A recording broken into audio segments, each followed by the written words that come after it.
안녕하세요, 모터PD 정원주입니다. 이번 시간에는 현대자동차의 아이오닉5 부분 변경 모델과 함께 달려보도록 하겠습니다.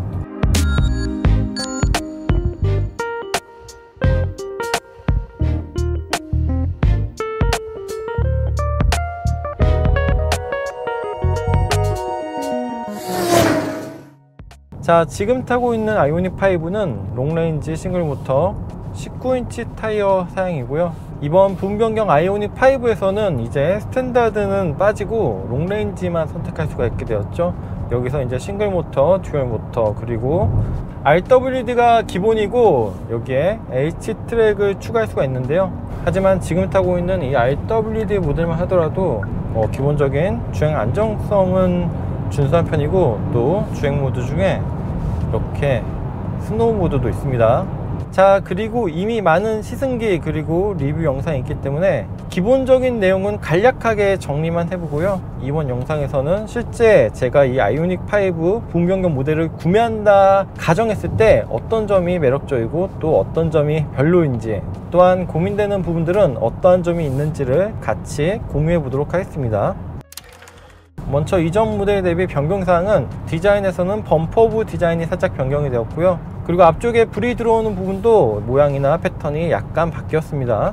측면은 휠 디자인 정도가 바뀌었고요. 그 대신 후면은 리어 스포일러가 좀 더 커지고, 그리고 리어 와이퍼가 새롭게 추가가 되었습니다. 이전에는 이 리어 스포일러 사이에 통과되는 공기로 이런 오염 물질들이 제거가 될 거라 생각을 했었는데요. 실제로는 그렇게 말끔하게 지워지지가 않아 이렇게 부분 변경해서 리어 와이퍼가 추가가 되었는데요. 하지만 히든 타입이 아니라 항시 보여지기 때문에 디자인적으로는 오히려 마이너스가 된 부분이 있는 것 같은데요. 그리고 지금 시승 모델 같은 경우에는 이 디지털 사이드 미러가 장착이 되어 있는데요. 만약에 제가 구매를 한다고 치면은 이 디지털 사이드 미러는 선택을 하지 않을 것 같습니다. 실제 주행 시에는 이렇게 차선 변경할 때 주황색과 빨간색 선이 가이드를 잡아주긴 하는데요. 방금은 이제 자동 차선 변경 기능이 작동되는데 제가 해제를 시킨 거고요. 그런데 이 디지털 사이드 미러 같은 경우는 주행 외에 주차 시에 약간 더 확대해 주긴 하는데, 저는 오히려 그런 점이 주차할 때 조금 더 어렵더라고요. 그런 점이 약간은 신뢰가 덜 가는 느낌이 들어서 저라면 굳이 아직은 이 디지털 사이드 미러를 선택하지 않을 것 같습니다. 자, 다시 변경사항으로 들어가서 충전구에 조명이 추가가 되었고요. 그리고 실내에서는 이런 스크린, 또 디지털 사이드 미러의 베젤 같은 경우를 하얀색에서 검정색으로 컬러를 바꿨습니다. 또한 인포테인먼트는 CCNC가 적용이 되었고요. 그리고 스티어링 휠 구조와 디자인이 바뀌었습니다. 여기 가운데 스포크가 하나 더 생겼고요. 홈커버도 조금 더 입체적으로 바뀌었습니다. 그리고 실내에서 가장 크게 바뀐 부분이 이 무빙 센터 콘솔 쪽인데요. 기존에는 여기 덩그러니 컵홀더만 이렇게 있었는데, 아래쪽에 있던 스마트폰 무선 충전 패드가 위쪽으로 올라왔고요. 그 옆에 컵홀더는 세로형으로 배치가 되었습니다. 그리고 그 아래에는 통풍이나 열선 시트, 카메라 버튼 등의 물리 버튼을 배치를 했습니다. 신기하게 아이오닉5 같은 경우에는 겉에서 봤을 때 크기가 그렇게 커 보이진 않는데요. 하지만 유턴하거나 또 주차 시에는 이 차가 생각보다 크다라는 걸 느낄 수가 있어요. 그래서 아이오닉5 같은 경우에는 1열뿐 아니라 2열까지 이렇게 패밀리 전기 SUV로 활용하기에도 충분한 공간을 지니고 있다는 생각인데요. 특히 2열 시트가 2급에서는 정말 보기 드물게 전동으로 앞뒤로 움직임이 가능하고요. 또 리클라이닝은 수동으로 이렇게 더 기울일 수도 있습니다. 그리고 전기차답게 2열을 폴딩하면은 플랫하게 트렁크 공간을 활용할 수가 있어 커다란 짐이라든가 차박, 레저용으로도 활용하기가 좋고요. 자, 사실 이 아이오닉5가 요즘에 택시로도 많이 돌아다니고 많이 보이고 있어 만만해 보이지만 사실 꽤 높은 판매 금액입니다. 물론 내연기관 모델과 단순 비교는 어렵겠지만 그랜저보다도 더 비싸고요.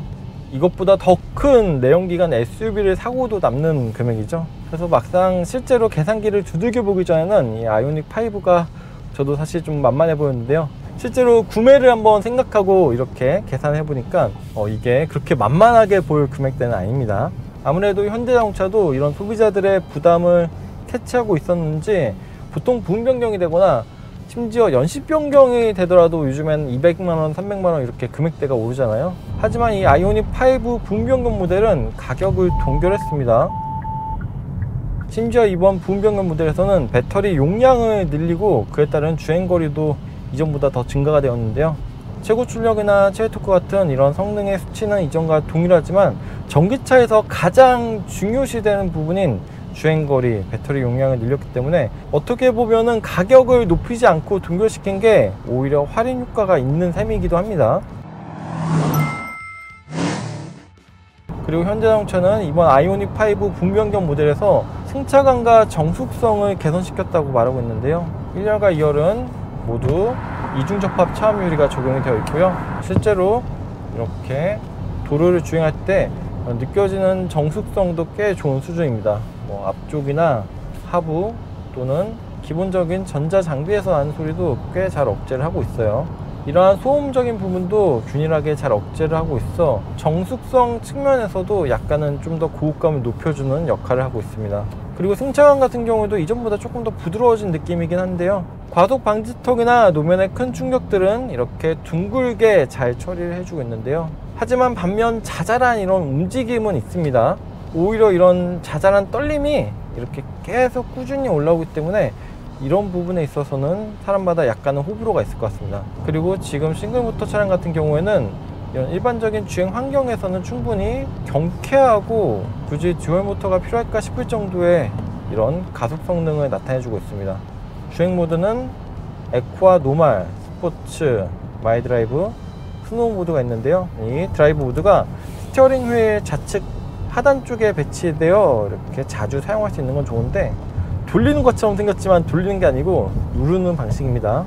그리고 이 차량에서 또 마음에 드는 것 중에 하나는 회등제동 모드입니다. 패드 시프트를 이용해서 레벨 0 아예 끌 수도 있고요. 1단계, 2단계, 3단계, 맥스 아이페달 모드까지 설정할 수가 있는데요. 또 오른쪽 패드 시프트를 길게 누르면 이렇게 오토 모드가 되어서 이렇게 전반적인 주행 상황에 맞춰서 저절로 이 회생 제동량을 조절해 주기 때문에 마치 스마트 크루즈 컨트롤 킨 것처럼 앞쪽에 차가 있으면은 제동 감도를 더 높여주기 때문에 어느 정도 이렇게 편리하게 사용할 수 있는 부분이 있는데요. 근데 너무 이것만 믿고 있으면 이게 완전히 멈춰주는 또 역할은 아니기 때문에 이렇게 약간 속도를 줄여주긴 하지만 완전히 멈췄을 때는 제동 페달을 운전자 본인이 밟아야 됩니다. 그리고 앞쪽에 HUD 헤드업 디스플레이도 상당히 많은 정보를 큼지막하게 보여주고 있고요.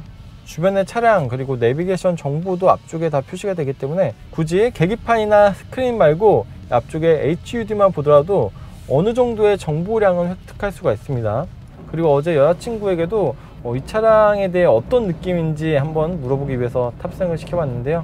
이런 승차감이나 전반적인 주행에 대한 느낌은 꽤 좋았다고 얘기를 하는데요. 근데 신장이 그렇게 크지 않은 160, 165 정도의 탑승객이 탔을 때는 이 헤드레스트가 끝까지 내려오지 않기 때문에 이쪽에 공간이 약간 떠서 이런 부분은 또 불편하다고 얘기를 하더라고요. 그래서 다음에 연식 변경이나 상품성 개선 때는 이런 부분도 조금 더 보완을 하면 좋지 않을까 라는 생각이 듭니다.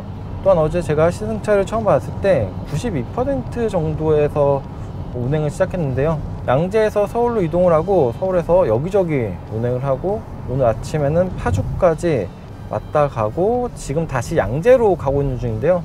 166km를 달렸는데 아직도 328km를 달릴 수가 있다고 나오고요. 배터리 용량도 57%가 남았습니다. 또 이 디지털 센터미러 같은 경우에도 각도 따라 달라지겠지만 여기가 좀 너무 밝게 어른거리는 좀 비치는 느낌이어서 화질이 나쁜 건 아닌데 이렇게 눈으로 봤을 때 각도 따라 달라지긴 하겠지만 그렇게 막 선명하게 잘 전달이 되진 않고 있어요. 자, 그래서 결론적으로 이 아이오닉 5 부분 변경 모델 RWD 모델 같은 경우에는 저처럼 아직 결혼도 안 하고 딸린 가족도 없는 경우, 그리고 또 구매 예산이 4천만원 미만대, 3천만원 후반대 정도가 마지노선인 경우에는 추후에 나올 기아 EV3를 한번 기다려보는 게 어떨까라고 말씀을 드리고 싶은데요. 하지만 어느 정도의 공간성을 지닌 패밀리 전기 SUV를 찾는다면 이게 완전히 프리미엄 브랜드급은 아니지만 그래도 가격대를 생각하면 생각보다 가성비 있는 선택이 되지 않을까 싶은데요. 부족하지 않은 주행 성능, 그리고 준수한 승차감과 정숙성, 또한 풍부하고 다양한 첨단 편의 및 안전 사양을 갖춘 전기차를 찾는다면 물론 테슬라 모델 3나 모델 Y 같이 강력한 경쟁자도 있긴 하지만 이 아이오닉 5 역시 정말 매력적인 선택지 중에 하나가 아닐까라는 생각이 듭니다. 지금까지 모터PD 정호준이었습니다. 감사합니다.